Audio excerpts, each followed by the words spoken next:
Hey, so in my conversations this past week, I've talked to one contractor who is spending a little over $400 per kitchen lead and another who's spending less than 48 per appointment. And the difference is 10 subtle points. And guys, getting this right can be the difference between a contractor making a 15% net profit after paying for your wages versus breaking even or worse, losing money, in which case you're just an employee of that marketer you're hiring. Anyway, so who am I? My name is Lane Boland. I'm the founder of Remodel Commanders. In the past 2.5 years, I've helped over 50 general contractors now on average grow over 600 grand in a year, 685 to be exact, increase gross profit by 10 full revenue points, increase their net profit 600%, and reduce owner work weeks by 5.9 hours, according to our latest client poll from June of 24, which gets updated in a few months. And we do this with bleeding edge marketing and sales strategy and implementation, best practice operational systems, and peer accountability. So anyway, I got 10 questions for you to ask in order to determine if your marketing is trash and if your marketer is behind the times. And so the first ask is, does your marketer give you a universal strategy tying Google, YouTube, word of mouth, local reputation, Instagram, Facebook, and LinkedIn together? Oh, wait. No, of course not. Guys, it's almost unreasonable to expect that of one person unless they happen to be a contractor and built a marketing agency on top of a consulting agency. I can think of one person in America right now. Anyway, but besides that, the reason why I ask is because looking at the top 10% of the most profitable contractors I work with, they all have one thing in common. 50% of their business comes from referrals. And there's really two kinds of referrals. You have professional referrals, which we call brand ambassadors. That's from people like realtors, architects, designers, engineers, mortgage loan officers, home inspectors, the last two being some secret sauce, and past clients. Everybody knows past clients. But here's the problem. If you're just starting out, do you have enough past clients to refer you around? No. Another question, let's say you're not starting out. Your past clients, how many of those were dream clients that were the type of project that you want to build at the level of profitability you want to be at? Guys, 80% of us go broke every 5 years. So I would wager to guess, sorry, there's a mosquito around here. I would wager to guess that 4 out of 5 of you, the answer, you don't even know how profitable you could be because you're too scared to raise your prices because 100% of your business is based off of past client referral. And here's the thing. If you keep doing the same thing, you're going to keep getting what you've always gotten, right? So if you keep serving middle-class clients who are very price conscious, which that is a very viable business model, provided you have your operations and your estimating wired tight. But let's say you want to charge more, you're not going to be able to charge more. And when 100% of your business is based off of word of mouth, it's totally logical to be terrified of raising your prices because you're going to destroy your business, which is why half of the business of the most profitable contractors I know come from referral. The other half come from marketing. That way they're operating from a position of screw you. Okay. So they don't have to take every potential opportunity that comes their way. Anyway, but why the emphasis on Google, YouTube, word of mouth, local reputation, Instagram, Facebook, LinkedIn, all of that together? Well, the answer is Google did a study. And I call it the 7-11-4 rule. And in that study, Google found that it takes 7 hours of exposure. Okay, and exposure can be a video, it could be a phone call, it can be face to face, it could be reading something you wrote, but 7 hours of exposure across 11 different touch points. This, for example, is a touch point. across 4 different channels. So 7 hours of exposure, 11 touch points, minimum 4 channels. What is a channel? YouTube, what we're doing right now, is a channel. The phone is a channel. Email is a channel. Instagram is a channel. Word of mouth is a channel. Google, your website is a channel. Your social media, your Instagram and your Facebook are each 2 different channels. You feel me? Okay. So let's back out. Let's back out the fact that our sales process, if you do it right, your proposal is probably going to take an hour and a half face to face. Your site visit to determine, to get your bid ready, it's probably going to be another hour and a half. So we're still at 1 channel, face to face. And then your initial phone call to screen them. Let's say you follow Tom Reber at the Contractor Fight, who gives like the best practice for how to do a qualification call. He calls it a Shin Fu call or whatever. That right there should take about 30 minutes. So at this point, we have 3.5 hours of exposure in 2 channels. So what does that mean? That means that the people that you're presenting to are not fully nurtured. They're not fully educated. They haven't built enough trust with you to that you could have the most brilliant presentation in the world, but again, you're still just another contractor statistically until we hit that magic 7 hours. Does that make sense? So what do we got to do? Now, how I get around that problem? Well, I call it the trust funnel. Okay. And in the trust funnel, I'll pull it up. I'll pull up one of my latest ones. Give me one moment, guys. I'm sorry. Trust funnel. Sorry. So in the trust funnel, it's really 14 pieces of content here. Let me make my face smaller for you. It's really 14 pieces of content.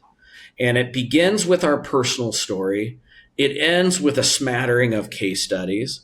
And while they're going through the content, we're hitting them with really quality ads. And we'll get into this in a second. The point is, remember how, so we only have 3 touch points. We need to cover 11. Well, most contractors I speak to don't have recorded testimonials that they can convert into case studies. That's why the phase 1 trust funnel ends at video 11 or piece of content 11, but expands out to 14 for extra credit. Okay, but let's talk about the strategy behind this. Well, first of all, let's talk about why it even takes 7 hours to begin with. And so if you Google a study done by Pew Research, they called Trust in America, they'll show that over 70% of Americans do not trust each other, and that over 66% of Americans feel that trust is eroding amongst each other. Okay, so number 1, most of us don't trust each other, and number 2, most of us feel it's getting worse. Okay, so at that point, that just shows you that the cards are stacked against you. It takes more exposure, more education, more proof to get somebody to take action with you. And when a really nice kitchen or a big addition, which starts at $100,000 for your typical homeowner, that's the 3rd, maybe the 4th largest financial decision they're ever going to make, behind buying a house, paying for college, and saving for retirement. Okay, so we have to manufacture this trust, and so each one of these technically is a video, but each video is converted into a Facebook post, into a LinkedIn post, into a Twitter thread, and then the full length videos are placed on YouTube, and then they're chopped up and they're placed on Instagram and back at LinkedIn and on your Facebook, right? To give that omnipresent strategy, right? And this ties into your word of mouth, but we'll get to that in a second. So it starts with your personal story, and people do business with people they know, like, and trust. So let's talk about your values, and then let's do an obnoxious testimonial mashup. And if you don't have recorded interviews of your past clients, that's fine. Instead, let's go line by line through all your reviews and tell a story. What happened? Why, what did the homeowner want? Why did they want it? What problems we faced during build? And how did we solve that with the homeowner? Transparency, authenticity equals trust. Okay. Then a unique process overview of how we approach a specific kind of project differently than your other typical contractor in order to start separating us from the pack. Then let's get into all the ways in which a homeowner can get screwed by our typical competition. So for us, it's contractor games, designer games, design build games, all the way in which a homeowner can lose. And then we get into what we do to protect them. Now, for my company, my challenge company that I did last year, and for Kyle's company back in Seattle, Noble Solid Service, otherwise known as NSS Home, otherwise known as Noble.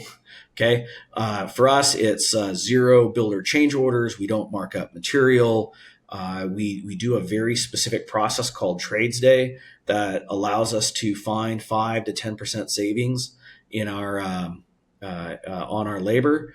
We have a $500 bid beat guarantee, and we run a thing called a quality accountability system, where whether it's an internal crew or a subcontractor, the majority of their pay is tied to actual checklists for each trade that are signed off by the project manager.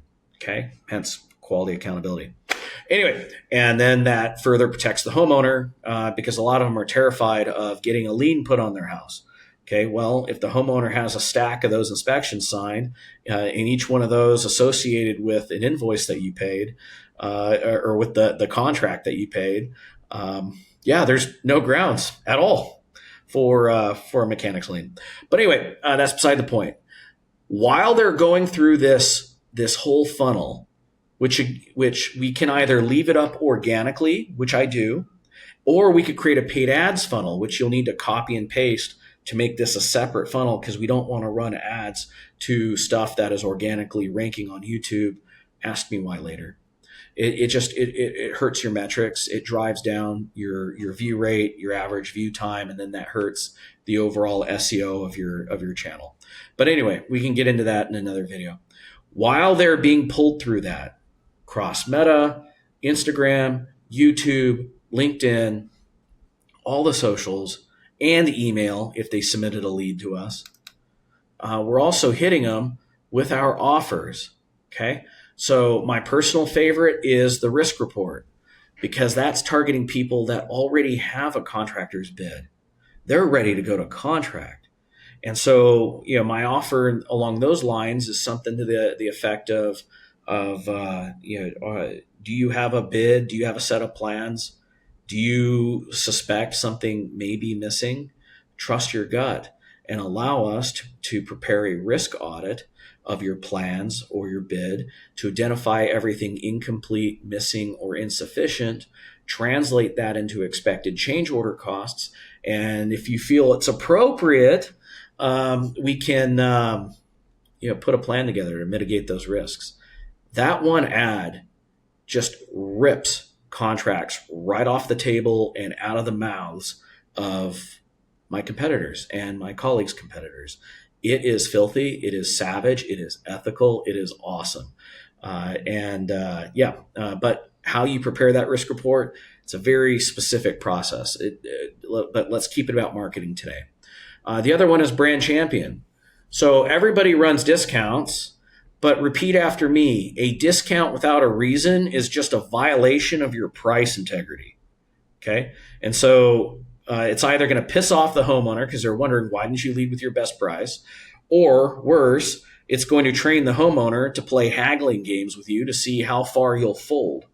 Either way, we have to have a reason for the price reduction. I don't even like using that word discount. Okay. With the brand champion program, what we're advertising is, hey, we have this program where we'll reinvest up to 20% back into your project. And that comes out of our marketing budget in exchange for you helping us build our brand. And then you create a series of steps based on what you need the homeowner to do that will earn them the discount. We'll talk details. We can talk about that another time. But the point is, the homeowner's like, oh, that makes sense. I'm like, yeah. So instead of me giving all this money to Google and Facebook, I'd much rather invest it back into your project.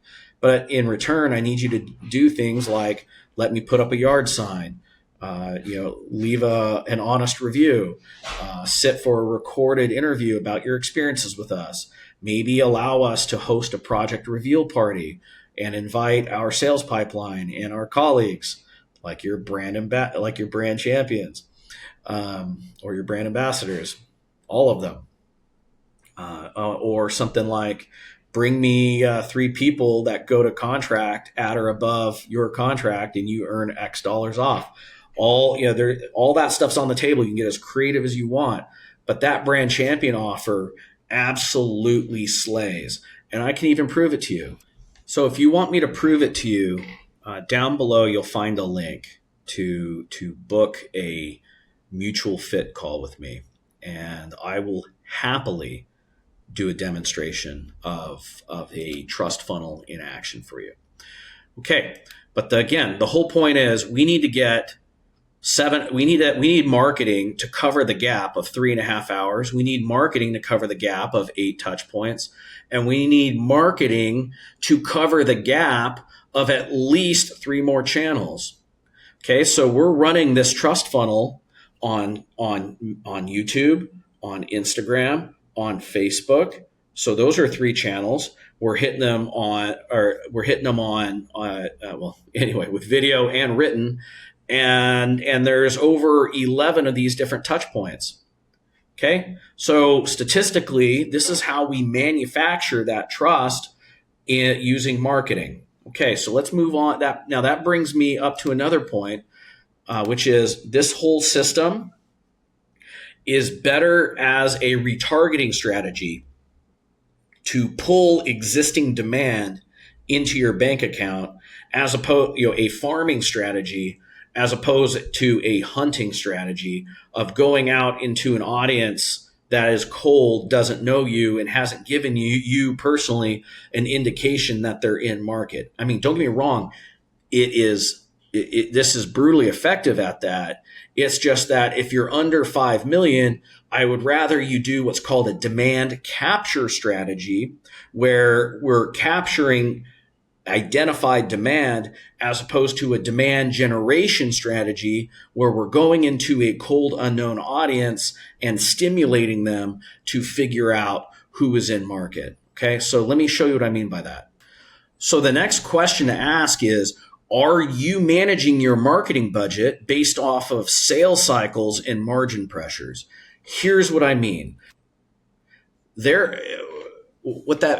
I'm sorry, I may have paused this, but let me repeat the question. You need to ask yourself, are you managing your marketing budget based on sales cycles and margin pressure? And so here's what I mean by that. There are 3 oceans of leads. There are 3 oceans of leads.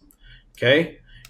You have blue ocean, blue, okay, you have red, and then there's something that no marketer will ever talk to you about, and that is orange ocean.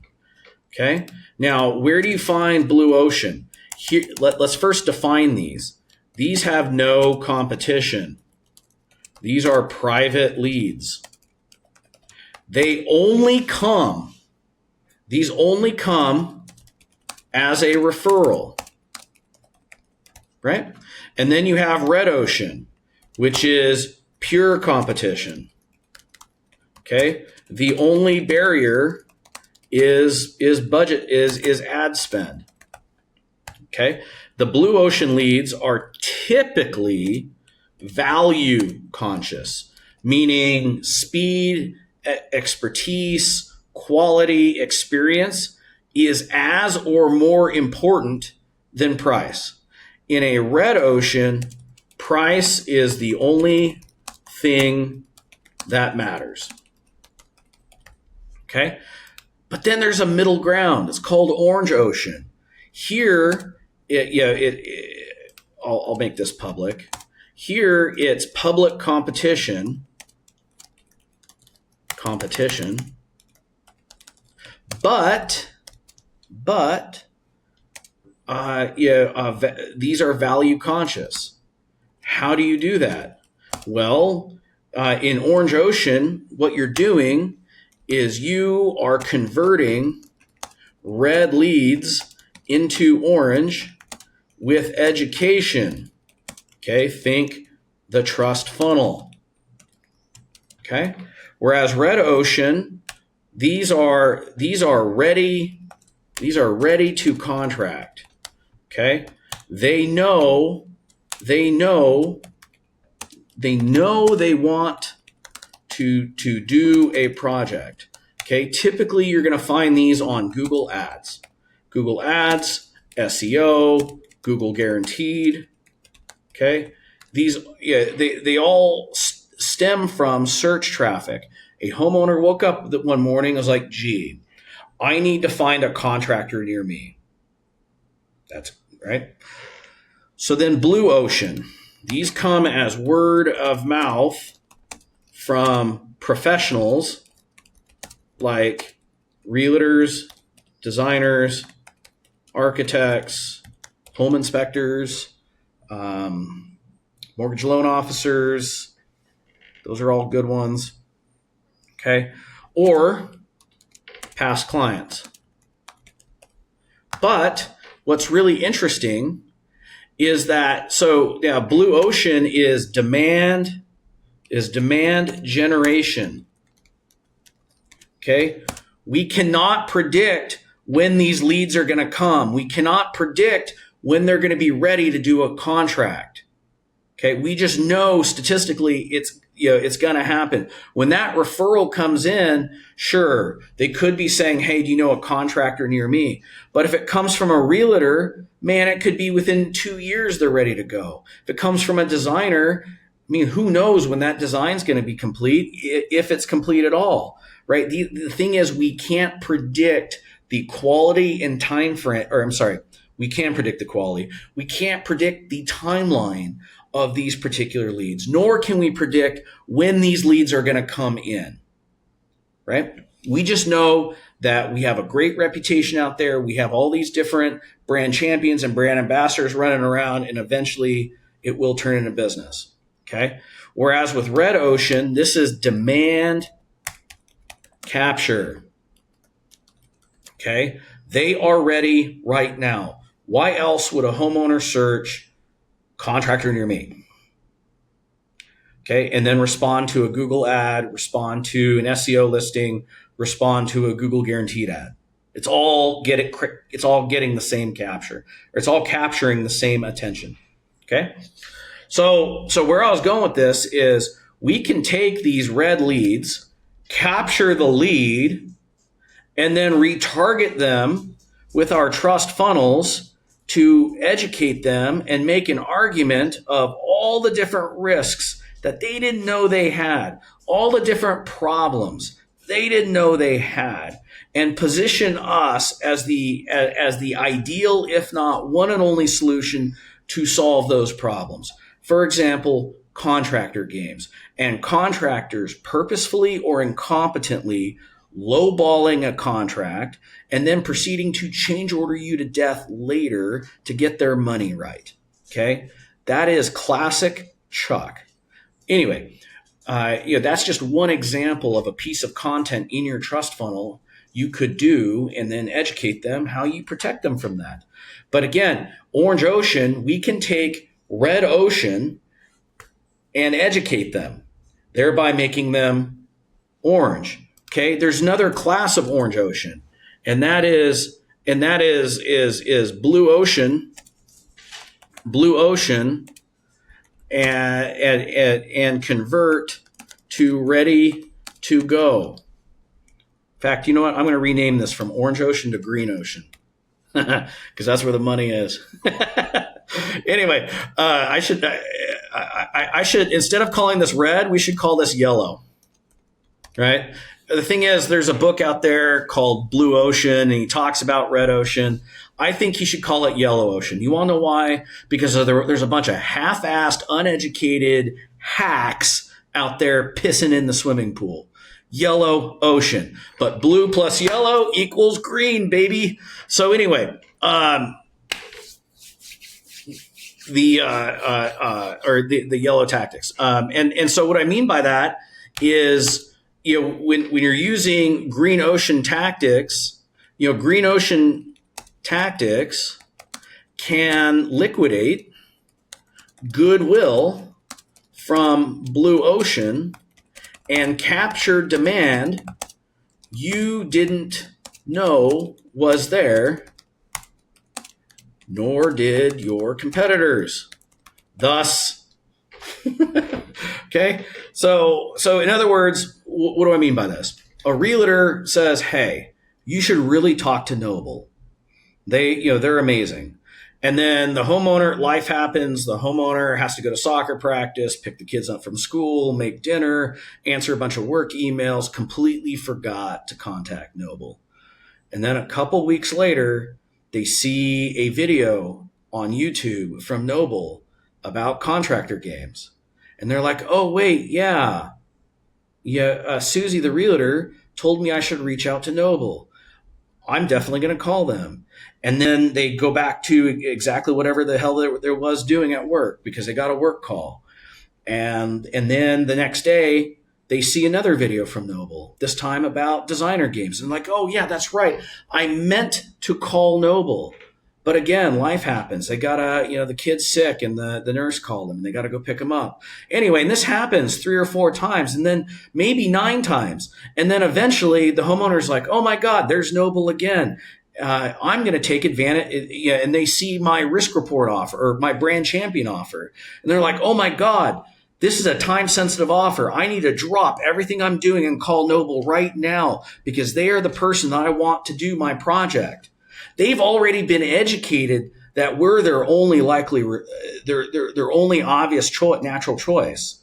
It's just a matter of getting the timing right. And so we're going to use scarcity in the form of our brand champion offer to liquidate that intent, to get them to nudge them over the line and pick up the phone and actually take action. I do the exact same thing to you guys with my ads. Okay. So that's what I mean by green tactics. And if your marketer cannot walk you through your 3 ocean strategy, which to be fair, blue, yellow, and green is now that's a Remodel Commander only thing. But to be fair, every marketer worth his salt should be able to articulate to you the difference between blue ocean and red ocean and what you're doing to compete for that. And if they try to tell you that any paid advertising is a blue ocean tactic, they are wrong. Because blue ocean means there is no competition. Okay. And so by nature of advertising, if they try to tell you that Facebook ads is blue ocean, I want you to ask, okay, well, how are we educating them and nurturing them before I get on the phone with them to make them a blue ocean opportunity? I bet you 99.5% of them cannot intelligently answer that question. So moving on.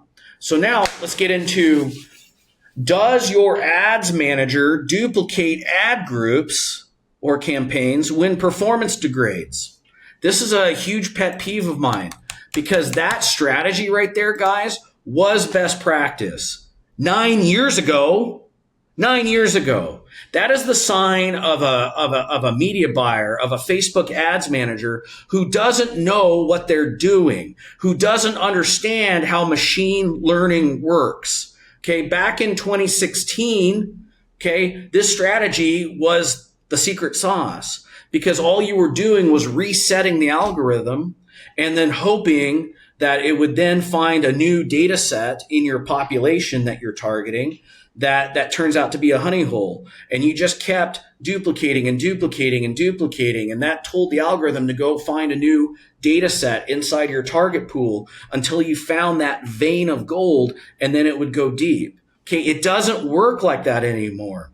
Facebook's algorithm knows 50,000 things about us based off of our laptop, based off our search history and our phone. And I promise you they're listening to us.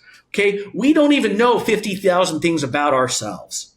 All right. So I'm gonna a little pro tip here. Your targeting in your Facebook ads doesn't really work anymore. It's really just a widget, so you feel like you have control. The fact of the matter is, what it really matters is your ad copy itself and your landing page. Okay, and what they say and who they speak to and what your offer is. That matters way more. Call that creative targeting. Okay, your creative is what targets your people, not the targeting you tell Facebook anymore. Okay, so you're probably like, okay, Lane, that's cool, but how do I fix this problem? And what it comes down to is one thing. Okay, and the fix here is one. Okay. Pixel your landing page. Not your landing page. Pixel your conversion thank you page. All right. Have a dedicated thank you page for when somebody goes through your paid ad. You have a specific landing page for your Facebook traffic. Okay. And when they go through that and they're a qualified lead and they submit their information, they're taken to a thank you page that counts as a conversion. Okay. Now, specifically, choose your conversion to be a page that signifies the lead scheduled an appointment. Okay? You want to see, most marketers want to make it easy on themselves so that their reporting looks super impressive to you. But repeat after me, I can't fucking eat leads. I can't. I have a halfway decent chance of converting appointments into a contract. I can eat contracts and I can understand the value of appointments, but leads, that doesn't mean fuck all to me. Okay? So, from there, all right, so we want to choose appointment because that is like the last that's like the last deepest thing a marketer can control for you. And I'll explain how in a minute. Because most marketers are like, Lane, they have to call the damn leads. No, they don't anymore. It's 2025. It's really fucking simple. You get you get a type form widget embedded with a Calendly calendar, and in that type form widget, you ask questions that and you have a marketing logic. You have a logic in there that boots out people that make the wrong answers. That way, only the qualified people actually land on your client's calendar using that Calendly that pulls their fucking availability from their Google page. Okay, their Google Calendar.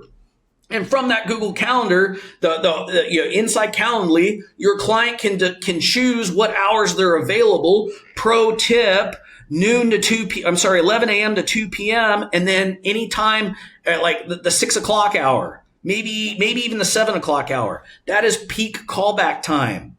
Okay, you don't have any other availability. That way, your clients don't have anxiety about answering the fucking phone.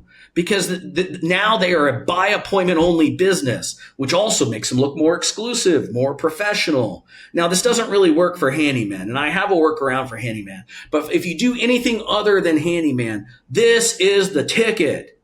Okay? So yes, as a marketer, you can affect and control appointments, and you can control appointment quality, which brings me to point number 3. And that is qualify on the landing page. And what you want to do is qualify for timeline and for budget.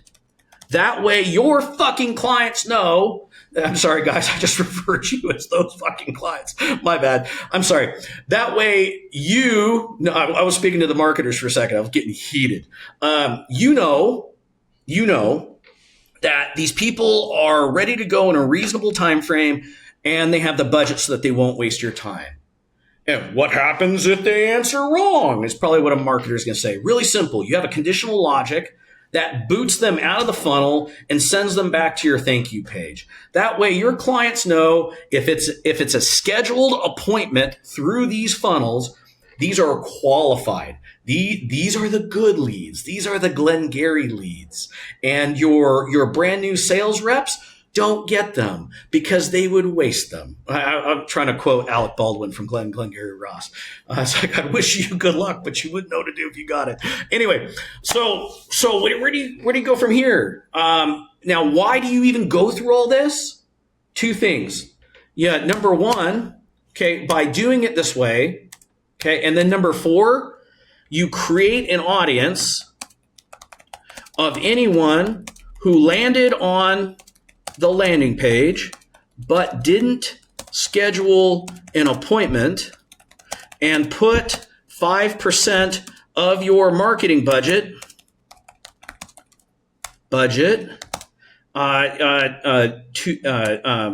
in trust funnel retargeting of these people. Why? You're probably like, Lane, you said they weren't qualified. Right now, sure, they may not be educated. Their only education on the cost of construction may be watching Joanna Gaines ruin the construction industry on HGTV. Their timeline may be next year. Okay, well, they'll be qualified next year, and we don't want to lose them because we just spent $3, $4 for that click. It's only going to cost us about a penny a week to stay in front of them. Maybe 2 pennies. I'm sorry, I was lying. So for about $1 a year, we can stay in front of them, putting one of our videos in front of them every freaking week until they finally close with us. And that gives us plenty of time to educate them. Plenty of time. And guess what? You don't have to think about it because it just happens automatically. And for the guys that run this strategy, taking that 5% of your total budget and putting it to retargeting people that the system disqualifies as not ready to contract with the right money. Okay, you do that, you are going to double your marketing effectiveness. Double. Okay? And I'm willing to put my money where my mouth is. Okay, so let's bring it and so where am I taking this? Let's move on to the next the next question. Is your SEO strategy blogging? Okay. If it is, this was the ticket back in 2016. But since the invention of AI, go search. First of all, they ask, you answer strategy equals information seekers, not contractor seekers. They are super, super, super early in their buying journey, or they may be DIY. They may be so fucking early in their journey. They may think that they can still DIY their project. Okay. This is yes, in theory, they ask you answer is a valid approach for getting cheap traffic. But the reason why it's cheap is because it's information seeking, not contractor seeking yet. Okay. And it's that big yet that these fucking internet nerds don't talk about to us. And then they're like, look, I did my job. Look at all this traffic I'm driving you. And you're like, where are the fucking contracts? Don't get me wrong. They ask you answer works. It takes years though. And you're banking. You are banking that those people read one of those articles like how to conduct a left-handed kitchen remodel for midgets. Okay. And you are banking article was memorable enough that when they are ready to contract, that they go back to your website and call you. Okay, guys, I can't even remember what I had for lunch yesterday, let alone what I said to my wife last week, which, by the way, she'll hold against me for at least 11 months. Okay. It's, in theory, it works. In practice, it's fraught with challenges. But, sorry, guys, 1 second. So one more thing. So I'm not saying don't blog. What I am saying, though, is if it wasn't hard enough to make the they ask you answer strategy work for you and generate business, okay, which, by the way, the nerds are like, yes, Lane, but all of that traffic on SEO will eventually feed our money pages through interlinking and cross traffic, and eventually we'll rank. I'm like, yeah. In super small markets like Pacifica, California, where there are only 4 general contractors, I know 3 of them, and only one of them's doing SEO. Okay, sure. In a market like that, shout out to Home Pride Inc. Rich Lee, Mr. $5 million guy, which, by the way, with my clients, when they hit 5 million, I tattoo their logo onto a sleeve. I'm building out a sleeve. The other one is Noble Solid Service up in Seattle. But okay, so yes, the they ask you answer is a valid strategy, but this is further complicated, I said earlier, with the advent of artificial intelligence. Okay, what's going on in artificial intelligence? You go to any Google search and look up. Let's just do this. Let's go kitchen contractor. Let's pull a question. We'll pull a rando question. Give it 1 moment. Okay, how to plan a home addition. Check this out. I'm going to go to Google. Okay, how to plan a home addition. All right. You see this right here? This AI overview, and then the AI provides an answer. Okay, this is called above the fold. I would have to scroll. Less than 80% of traffic actually scrolls down. So 80% of the traffic is having the answer to their question done by AI, and that AI is pulling answers from your fucking blogs. So you are literally cutting your own throat with this blogging they ask you answer strategy that Google is very cleverly using you to train their AI model to force you to buy ads. So what do? Instead, take that same query and do it on YouTube. Okay, YouTube is the second biggest search engine in the world. People spend on YouTube way longer time than on Google per day. And remember the 7-11-4 strategy? Shout out to My Garage Build. This contractor is a genius. Okay, so all you got to do is get in front of camera and read that fucking blog still do your blog, but then turn it into a video script and do a talking head video like this, like what I'm doing right now using Loom, right? And this guy got 103,000 views over the last 6 years. Sure, they're probably all over the world. But again, I promise you, anybody in his local market that used this keyword and watched his video, which is like 30 minutes long, he's probably got a customer or 2 out of this. And it took him a grand total of 21 minutes and 42 seconds to shoot. This is worth your time, guys. This is how you do they ask you answer for SEO. Okay? So again, stop training Google's AI for it. Switch your strategy to YouTube. So the next question to ask is, if you're running Google ads, ask your marketer to look at your ad groups. And I want you to ask, are my ad groups centered on specific project types? Here is why this is important. By centering your ad groups on specific project types, you are going to increase your relevance for the Google algorithm, which is going to improve your quality score, which is going to make your Google ads cheaper and show your ads more often. In other words, when you bid, if you have a higher quality score than your competitor, you could bid $1 for a click. But let's say your quality score is 5 times higher than the other guy. He's going to have to bid $5.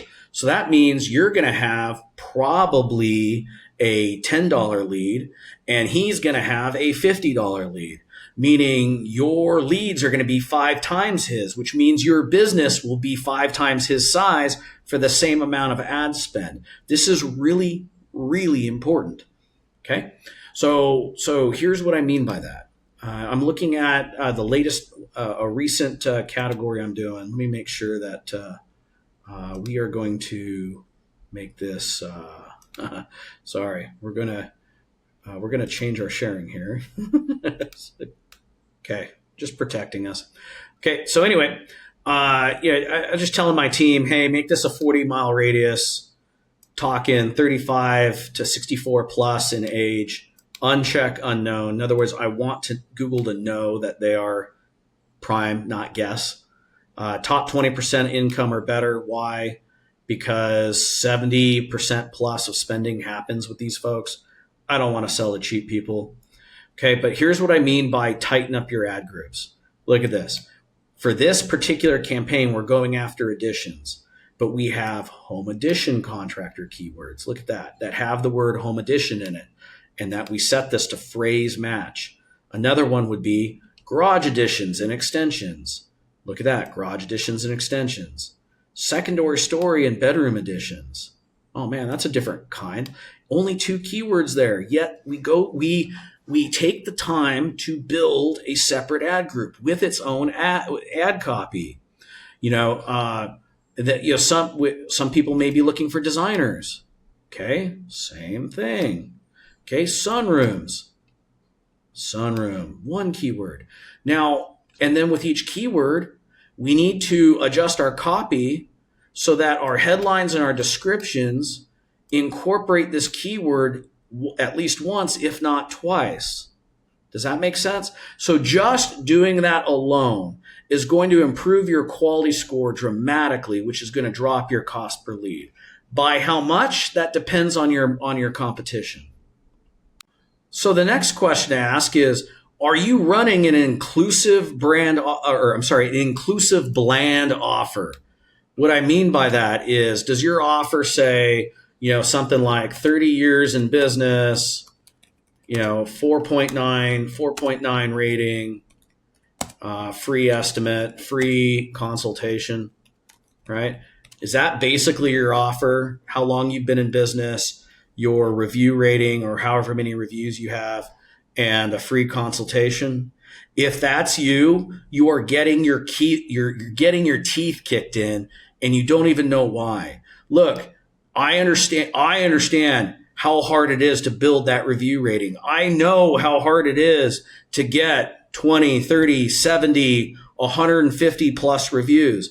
It takes a lifetime. I get it. But guess what? For the homeowner, they don't fucking care. All they want to know, you doing good work is the bare minimum. Like from the homeowner's perspective, okay, cool. You have a 4.9 rating. That means you build with quality. Okay, cool. You have 150 reviews. That means there's probably weight to your rating. Great. That's the bare minimum for me to even consider you. Okay, free consultation in the homeowner's mind is, hey, free sales pitch. That's not value. That's not an offer. 30 years in business, who cares? They don't care. I understand you do. I know how hard it is to stay in business that long. But from the homeowner's perspective, this ain't about you. This is about them. And you being in business 30 years and having a 4.9 rating just means that you build with quality. Cool. That has no bearing on their project and the deal that they want. So let me show you a better way. So we're back. We're back in my Google ads just because this is an easy example. I do the same in Facebook. I do the same in YouTube. Anywhere we're running ads, SEO, it's all the same. Okay. But look at this. Okay. Here's an offer. We reinvest 20% into your edition. Apply now before our budget runs out. So not only, we talked about the brand champion offer before. Did I use the word discount? No, I did not. And I'm creating scarcity before our budget runs out. Oh, shoot. We reinvest 20%. Oh my God. Like that creates burning intrigue. So here's your checklist for a good offer. Burning intrigue, clear benefit, a visceral, tangible benefit that is meaningful and very specific. Those 5 things. We check all of that off right here. Okay. And then we use coded language to chase away the cheapies. Okay. Using words like luxury, high end, custom, premium, expert. Okay. All those keywords, poor people are like, nope, that means expensive, not me. Okay. So, and that brings up my next point. For you will have such better appointments if only your landing page is matched your ad and your ad matched your targeting. Okay. We're targeting rich people interested in an addition. We happen to be using a brand champion offer to get their fucking attention to create enough intrigue to sell the click. So on that landing page, we need to explain in 3 seconds or less, that, hey, I'm in the right place. I'm going to get my question answered and they build what I'm looking for. 3 seconds or less. So they clicked on an ad about a brand champion, about getting what looked like 20% off a home edition. That implies I'm looking for an addition contractor. So look at this. Expand your home with luxury. We invest up to 20% back. Okay, cool. Right place. No hidden fees, no budget surprises, just flawless execution. Limited spots available. Go on, good sir. Right? And so again, we got to explain, hey, we build what you're looking for. Right? So if you came here for an addition, maybe a whole home, maybe a master suite, maybe a garage addition, maybe a sunroom, maybe a bathroom. I don't know, but I need you to understand I do what you're looking for. And I'm going to sell. And so I'm just going to throw copy in there of what we do to give you the best possible one ever with benefits and advantages. Okay. And then we sell them on the appointment by picking at their anxieties. I'm worried about budget overruns and hidden costs. This is how we do to protect you. I've heard horror stories about bad contractors. This is what we do to protect you. Will my home edition actually look seamless? This is what we do to protect you. We do crazy research into this, guys. How long? It's like we're crawling into their fucking head. We took their top 5 anxieties. How long will my remodel take? This is how we protect you. Okay. Then that intrigue, the questions they're probably asking at this point is, okay, genius, how much is this going to cost? Answer is every project is unique. Book an appointment to get the cost. How long will it take? Again, every project is unique. Book a consultation to find out. What's included in the brand champion offer? I'm not going to tell you. I'm not going to tell it. What that really means is how does it work? But I'm not going to explain how it works. I'm going to explain what we do. Okay. And do you offer financing? Yes, of course. And then we cite sources just to make us, to back up all our statistical claims. Number 1, to be FCC compliant, but number 2, to make us look smart. Smart equals trustworthy. Okay. So anyway, now remember what I talked about earlier about a simple technique of using a type form survey stacked against a Calendly. So where you see the CTA, what you'll actually see on our landing pages is a box widget with the question. And that question is, when would you like your project completed?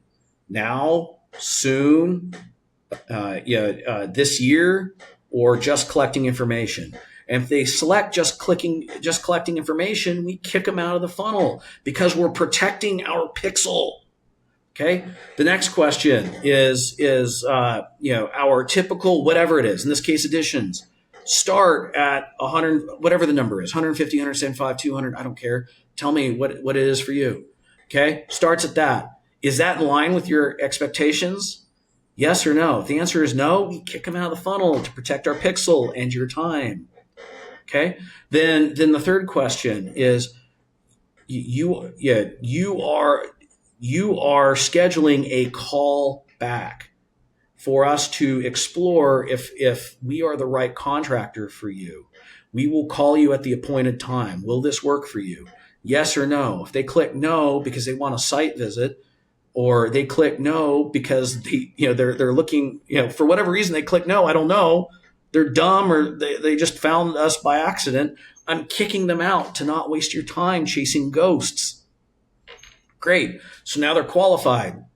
And then they see your calendar with your availability and they pick a time. And when they pick a time, you get notified by text message and email, and it magically shows up on your calendar, and it shows up on the homeowner's calendar, and they get confirmation of their booking plus a text and an email the day before, an hour before, and 15 minutes before, just as you're cruising up.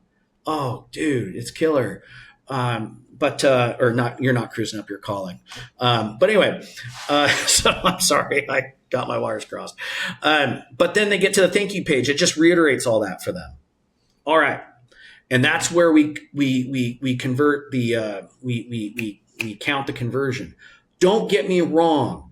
In the widget, we collect name, phone number, and email first in case they get disqualified, so we can remarket to them with email, or you could call them if you're feeling like a sadist or things get slow. But the point is we capture that lead so we can start dripping on them our newsletters and our offers. Meanwhile, the trust funnel spins up because we got them pixeled on Meta and YouTube. So we captured these folks through Google guaranteed, SEO, social media first, and then we retarget them with the trust funnel. Okay, so that's how we take red ocean traffic and flip it into orange. Or they were just cruising around the interwebs and saw one of our cold trust funnel ads that pulls them into the trust funnel. What that's really doing is liquidating goodwill from our word of mouth from past customers and brand champions. But anyway, but that's the game. That's how you do it. So we talked about, are you doing any lead nurture? And the thing, what I'm really saying is, are you educating? How are you educating your clientele about your values, your process, the problems and consequences the homeowner is facing, they don't know, and how you specifically protect them in a way no one else does, right? In other words, are you running a trust fund? And, okay, what channels are you delivering this on?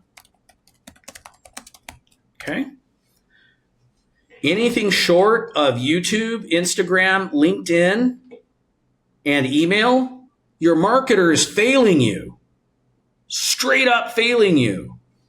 Okay? So are you prospecting for leads on Instagram? This is what I mean.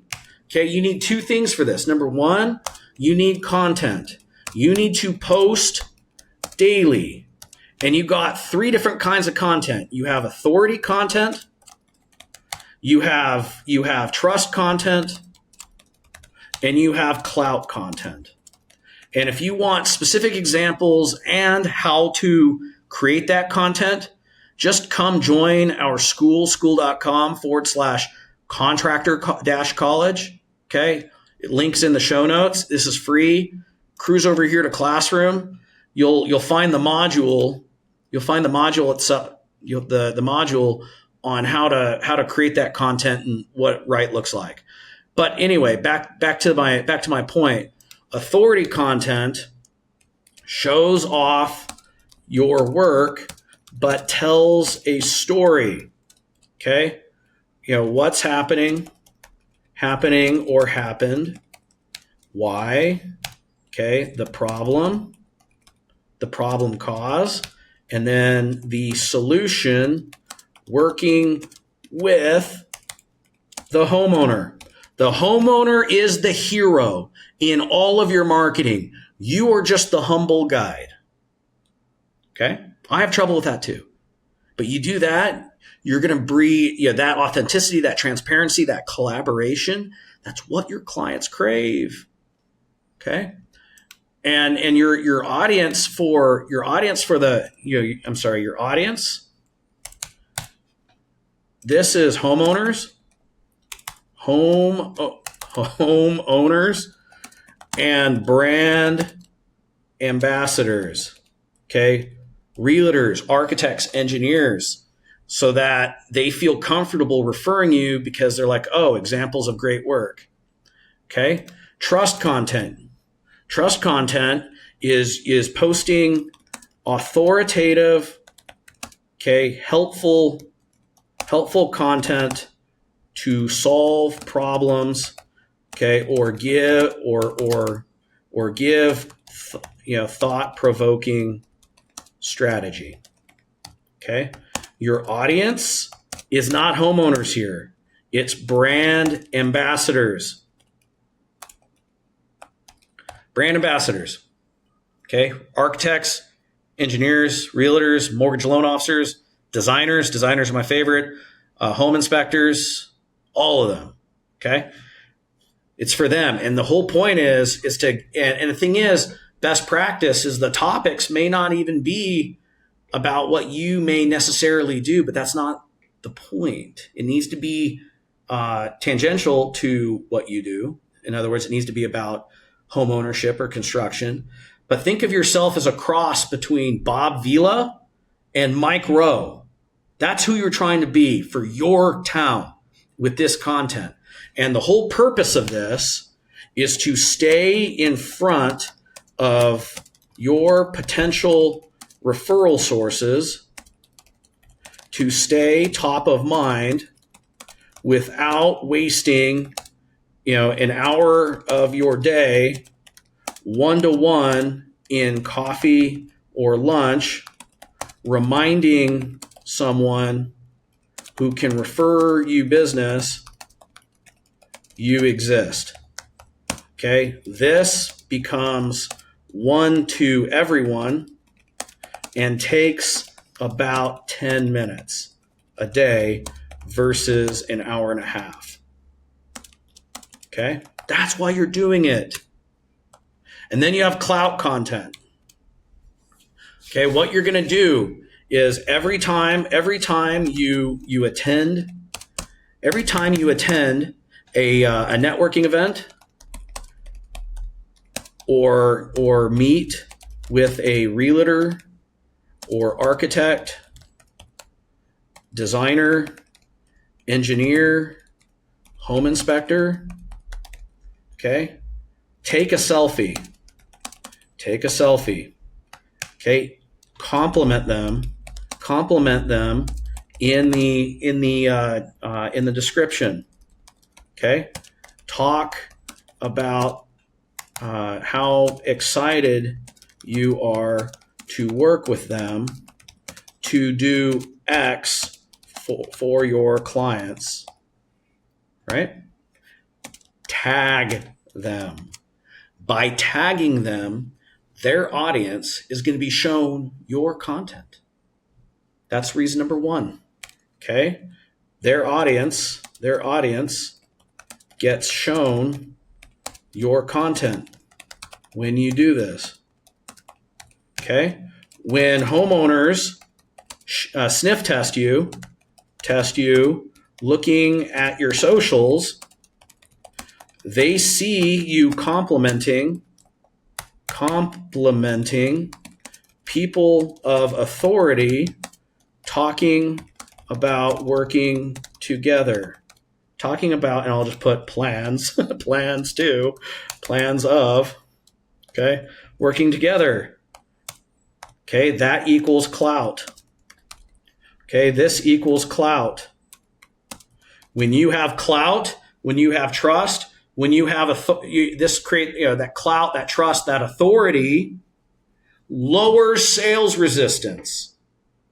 and builds your value. So not only does it become easier to sell, you get more opportunities from this, and you can sell at higher margins. True story. The owner of Black Lab Remodeling started doing this strategy for 3 weeks. And in 3 weeks, he invested maybe 2 hours and picked himself up a $250,000 whole home remodel when the guy barely did $100,000 in sales last year. Shout out to Al. Okay. So now, are you optimized for appointment scheduling? Okay. Or what I mean by this is, or are you having them fill out a form and you call them back? Okay. If you do that, so here's the thing. If you do that, let's say same landing page. In order to control this, this landing page has a 10% conversion. Okay. But you're only going to be able to set an appointment with 1 out of 6 internet leads. Okay. What does that equal? Well, hold on. Okay. So 0.1 divided by 6 is 0.01667 equals 0.01667. Okay. What if we had them schedule an appointment on your landing page instead of the lazy, uninformed marketer who hasn't evolved since 2016? Okay. You're still got that same 10%, but now 1 and 2 will actually show up for the call. Okay. And what does that equal? All right. So 0.1 divided by 2, 0.05. 0.05. In other words, by setting up your appointment scheduling in the fucking landing page, okay, 0.01667. That strategy is almost 3. This is 2.99. How many nines? 999. 2.999%, or I'm sorry, times more effective. In other words, 299% more leads for the same money. Okay. No change except how we capture the lead. All that requires is a little bit of strategy, a lot of technical know-how. That's it. This is shit your marketers should already know how to do. And if they're not doing it for you and they know how to do it, the question you need to be asked is, why? Am I not important enough to this guy or gal for them to take care of me like this? Okay, so are you rehashing lost opportunity? What does that mean?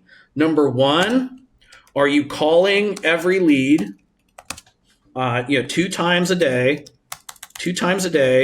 for 7 days, then daily for 7 days, then weekly? Are you doing that? Okay.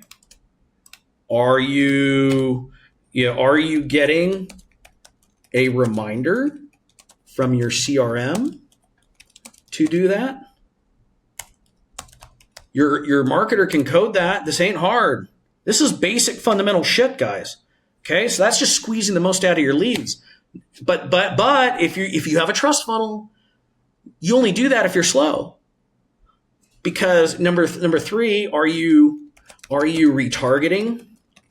Are you retargeting your traffic that didn't submit a lead or a phone call with a prepared 3.5 hour long 11 plus video sequence across Instagram, YouTube, Facebook, LinkedIn, the rest of the internet? You can do that. I can show you how. It's called RTB. Okay? RTB, right? Like whenever you're on Fox News or CNN and you see an image ad for whatever it is that they're trying to target. Usually it's something health or finance related. Yeah, we can put your ads there too, and it doesn't cost that much. Especially when we're giving them the data saying only target these people when they go to your websites. Okay, it's called RTB. But anyway, are you doing that? Okay, that's super advanced. Here's something you can do right now. Are you sending a weekly newsletter? Okay, 3 weeks of the month equals pure deep value content. Okay, and 1 week a month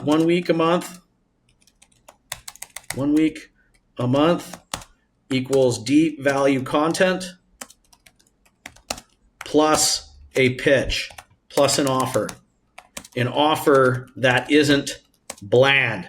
Okay, we went back to the whole bland thing.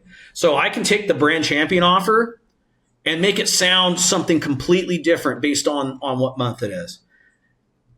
Hey, our St. Patrick's Day celebration, get up to 20% reinvested back in your home when terms and conditions apply. See Contractor for details. Or hey, April, happy Easter. For example, if I was a contractor that did everything, I'm fumbling over my words. In spring, I'd be all about additions and kitchens and whole home remodels, right? So January, maybe we do additions. February, we do kitchens. March, we do whole home remodel. But the basics of the offer is the same. It's the get up to 20% back. And then we just change the wrapper. January is Happy New Year. February, Valentine's Day. March, St. Patrick's Day. Easy stuff, guys.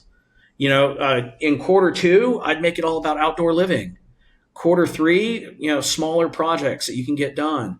Q4, an extension of Q1, big shit, right? It's not hard. So, and there's no excuse, right? Because as long as your stuff is of value and it's super helpful and it's entertaining, people are not going to mind hearing from you once a week. But they will mind if you're sending out the same typical contractor newsletter of, look, it's Bob's 30th anniversary. The guy can barely stand up straight. His back and his knees are blown out. Like, look, I have all the respect in the world for Bob. Like, we need Bob. But the homeowners don't care. They really don't. They don't care about anniversaries. They don't care about your latest employee. They don't really care about your charity. They don't care. They certainly don't care about your recipe of the month. They don't care about any of that. Okay? And they're mildly interested in your last project as long as you can tell a story that's entertaining. But if you speak to something that is relevant to tangent that intersects between daily living in that month and what you do as a contractor, and it provides value, giving a different take or a different angle, yeah, nobody's going to mind hearing from you. So the point I'm getting at, guys, we're getting a little long in the tooth here, but I want you to go back, rewatch this video.